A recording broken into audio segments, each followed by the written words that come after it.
Sac passe, I want you to say not boule. Sac passe? Sac passe? All right, you are honorary Haitians. All right. Sac passe just is a common greeting in Haitian culture. My name is Wilkine Brutus. I'm a reporter and producer for WLRN, South Florida's NPR station. I typically cover Palm Beach County, local news, government accountability, arts and culture, you name it. I cover a lot. I actually interviewed Wilkine Hatcher, who was just on stage, about his viral BBL Drizzy song, which has taken culture by storm. And also merged this new revolution of artificial intelligence. But another interesting note is that Wilkine is actually from Delray Beach, Palm Beach County. So there is a local angle. There's always a Florida connection, as we say in journalism. So I pretty much introduced myself. I want you to introduce yourself, Laura.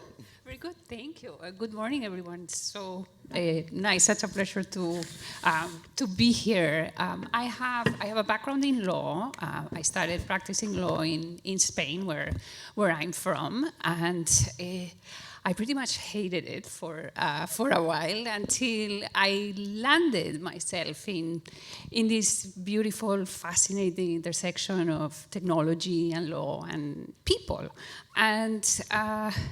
I've been practicing privacy, safety, online human rights for, the last 20 plus years in technology companies, cybersecurity, hospitality now.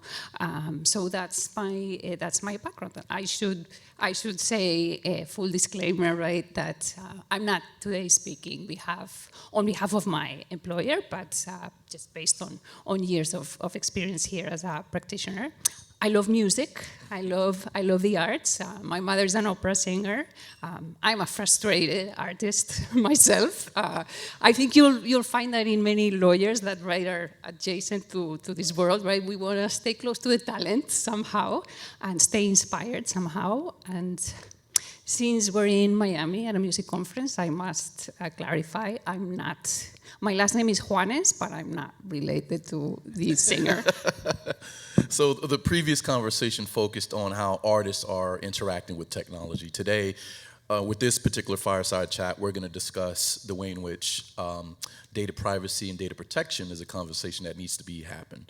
I know many of us sign on social media and we're barely using or reading the user sort of rules. You just put your name in and you just go. But I think oftentimes when you hear the term data privacy and data protection, there isn't a clear definition. So can you, give me the sort of key differences between data protection and data privacy? Sure. So think of privacy first as your big right, this big circle, right, and representing your right to protect your intimate space, whether it's physical, like your car, your home, your own body, whether it's how you interact with others, your emails, your texts, your phone calls, or information about you, your health, your political beliefs, your sexuality, but also more trivial information, like the last concert you went to or your favorite artist. So all of this is your right to privacy, right? But as you start thinking of what is in there, a lot of it is information. That is bits, right? It's ones and zeros. And the rights or the discipline of data protection emerged in the 70s, 60s, 70s, right, as we had larger capabilities to process data. And those are the rules of the road to govern and use data in a way that protects your right to privacy. And then you have security, right? That is your perimeter where you decide who comes in and who doesn't. And you need both, right? You need privacy and you need security. You can have a lot of security and zero privacy. That happens, right? Think of oppressive regimes, right? Very secure, but not private. So that's not good, right? And then you cannot have privacy without security. Think of data breaches, right? We were talking about this yesterday. Think of this. There's a very large ticketing platform that recently got breached, right? Once the security is breached, then your privacy is breached as well.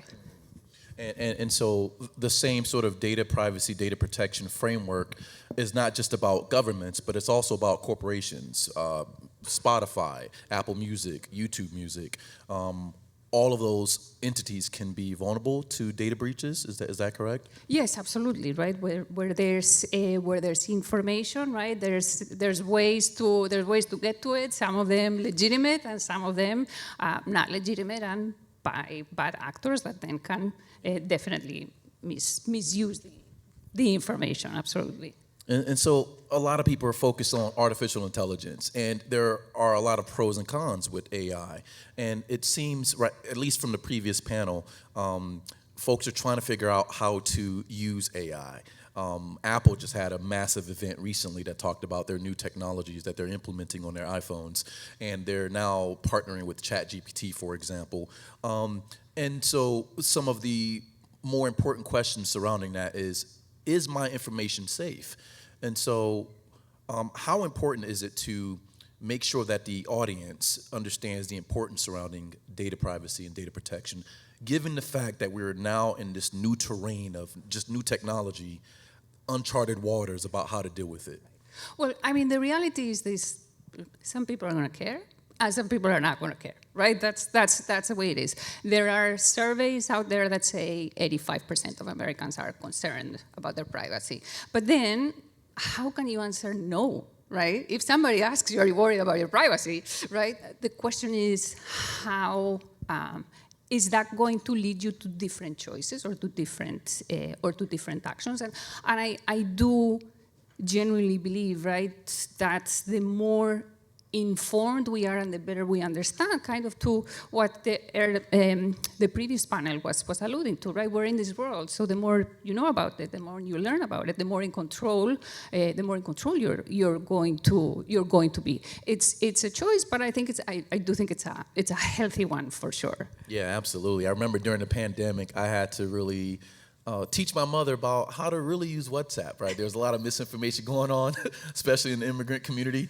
And so I've always been curious about how data protection and data privacy, some of the strategies that are implemented to keep people's data safe. WhatsApp, for example, has encryption.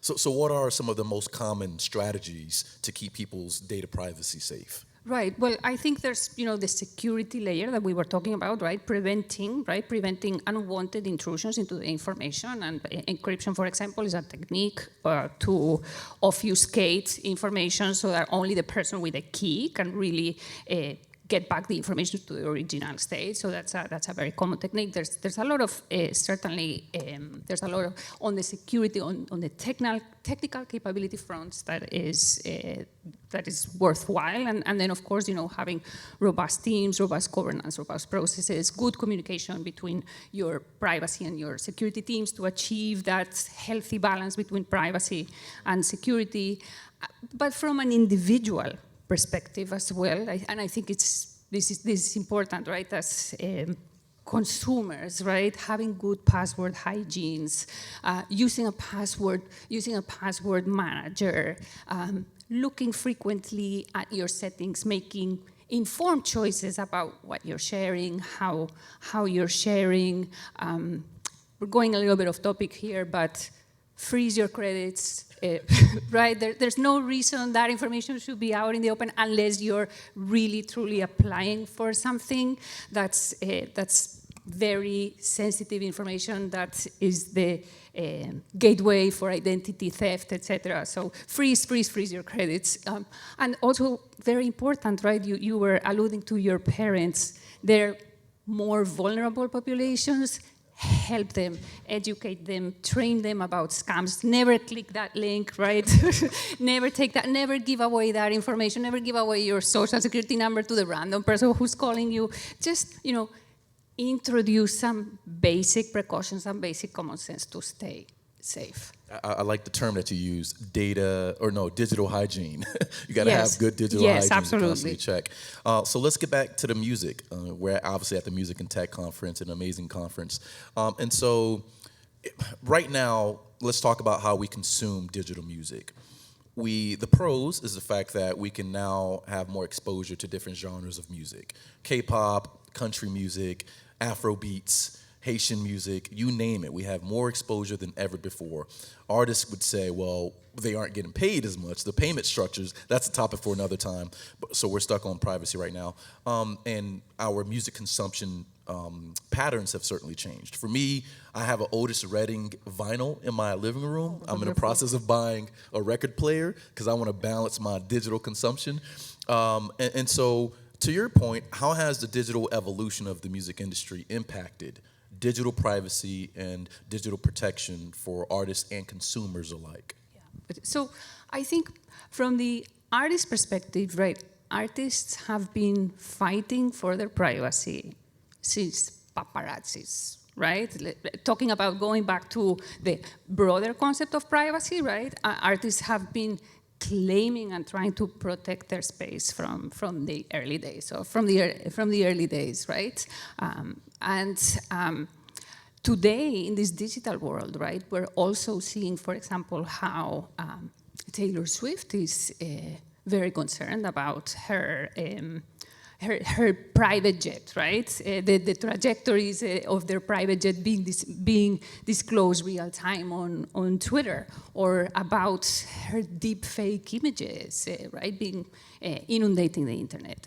There's also this K-pop band that their label had to issue public warnings and in order to protect their band against online harassment and take very public steps and threat legal actions against people who were online harassing this band. Almost cyberbullying of artists. Right. No, yeah, absolutely. So I think we've seen an evolution from the physical to the digital when it comes to the artists, right? And then as consumers. I think there are different aspects, right? There are the perhaps somewhat silly aspects of do I want everyone to know what my guilty pleasures are, right? What everything I listen to. It's interesting. Spotify has a feature that is called a private session. Where you can listen to something and just listen it and not let that be shared with others or influence your taste in music, etc., etc. That's kind of silly or important, depending if you're a music writer or if you're in the business, but also beyond that, right? We were talking before about your settings. What you share in your profiles, the information you publish. Do you put a photo? Do you not put a photo? Are you sharing your location when you're listening to music? What information are you giving away when you're signing up for this promotion? When you want to pre-listen or preload an album that usually enables you giving away an exchange of information. So all of those things we kind of, as consumers, need to consider to make informed choices. And then there's the devices, right? Your phone, your speaker, your smart TV, your smart car, right? All of these devices are also capturing data. You mean to tell me Alexa is capturing data? Oh no, absolutely not. Yes, definitely. I'm not saying that's a bad thing at all, right? I mean, I've worked in tech for most of my life. What I'm saying is the better informed choices we make about how we use these devices and what we allow these devices to capture about us, the more in control we're going to feel. And sometimes, to your point, it's just nice to listen to an LP or to listen to a CD and not generate any other piece of information and just enjoy it that way. Right, and there's so many different layers to big data, and you need, like any game, you need referees to make sure that the game is going smoothly. Are there regulatory compliances that corporations need to adhere to make sure that people's data protection and data privacy is secured? Yes, absolutely. I mean, I'm a regulation nerd, so you can you can cut me anytime. But definitely, Europe is at Europe's General Data Protection Regulation, the GDPR, started in 2018, and that kind of set a new threshold of a new standard for data privacy for global companies. It's really based on the same principles that inspire any law, but what it does, it's much more prescriptive and detailed, and it has more meat, right? And then the sanctions are a lot higher, right? So sanctions go up to, the most severe infringements go up to 4% of your global turnover. So that's certainly, there's the stick, right? There's good incentives, and then there's stick incentives to comply. There's new AI regulation that is coming out in the European Union as well, and then of course in the States, right? The FTC, the Federal Trade Commission, has been a privacy enforcer for decades. We have state privacy laws. There's a federal law being discussed in Congress. So definitely there's a multitude of regulations that companies have to comply with. And the regulations are in flux, I might add, right? It's not Like absolutely. the regulations aren't really set in stone. They're constantly in flux because the technology is constantly developing. Yes, absolutely. Yes, absolutely. We're all catching up, right? We're all learning we're all building the plane as we fly, right? And that happens to regulation as well, definitely. Yeah, and there's a lot of turbulence in the air as we're building this plane. A few years ago, you had NFTs as like the go-to sort of new technology, right? That was the darling, and now you aren't hearing about NFTs, but you are still hearing about blockchain, for example. That's right. When it comes to Bitcoins and other cryptocurrencies. Yes, definitely. What role does blockchain, which is the sort of security apparatus underneath cryptocurrencies, what role does blockchain play in data privacy? I think it's interesting because blockchain allows for information to remain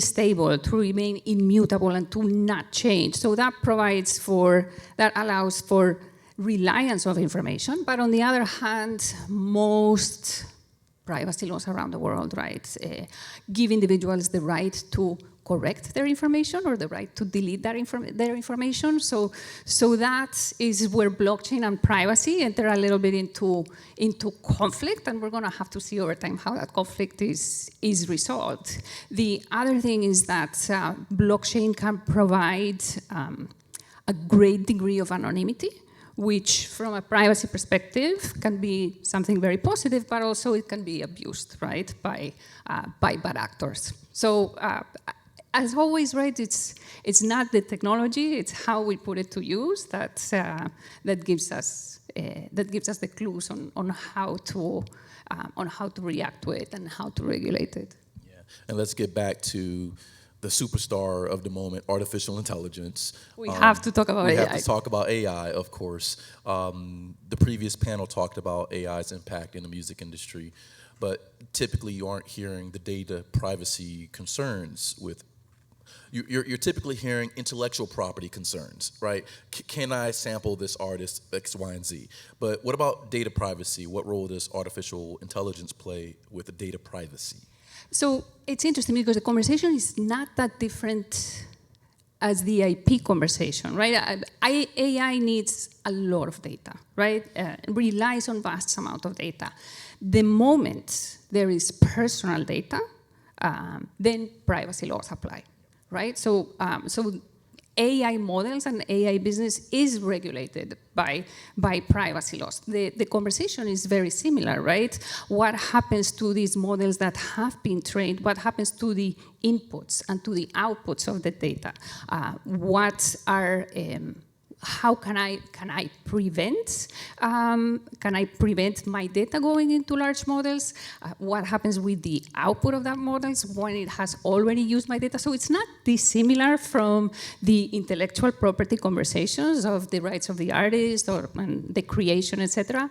One interesting place where I think both worlds touch is voice. Voice is personal information, right? Personal information is typically defined as something that can, as a piece of information that can identify an individual. And many laws around the world consider voice as personal information. Voice is also protected in many other ways and commercially protected. And we recently heard about the case of Scarlett Johansson, right? Yeah, and her voice being mimicked by OpenAI. There's interestingly, Tennessee just passed a law preventing that kind of behavior. So if Scarlett Johansson had been in Tennessee, maybe she could have had used that resource. But that's an interesting place where both worlds are converging, and we're going to have to figure out how we can continue to enable innovation, of course, and let these tools bring the magic that they can bring, but also protect people's identities, right? Yeah. This is the last question. Obviously, we're having a nerdy conversation. Hopefully, we've made it as accessible as possible. So I want to end it with this question. What are some of the future trends of data protection and data privacy in the music industry? I think, well, a couple of things, right? There's going to be new businesses that we can't even think about today, right? TikTok is only a few years old, right? Just to think of an example, OpenAI wasn't here a few years ago. So there's going to be new businesses, new creation that are going to continue to change how we define these spaces. I think one place where we maybe see more things happening is where artists and fans are craving for authentic exchanges and for private and safe exchanges. There may be more happening, right, in that space where both sides are craving for authenticity and intimacy. I think there's a lot of opportunity there. And then to your point, right? We were talking about blockchain, we were talking about NFTs, today is AI. I think we're going to be talking about AR, VR. AI what? AR, VR. Oh, AR, VR. AR, VR. No, we haven't been talking. We haven't been talking, right? It kind of, the conversation halted because AI just came in. But I think all of these conversations about identity and privacy and likeness in the context of AR, VR are coming to us very soon. Everyone, please give it up for Laura Juanes. And she's a data privacy expert. My name is Wilkine Brutus. I'm with WLRN, South Florida's NPR station. And I want to quiz you before I get off stage. Let me see if you remember. Sak Basit? All right, you pass. All right, you guys, take care. Thank you.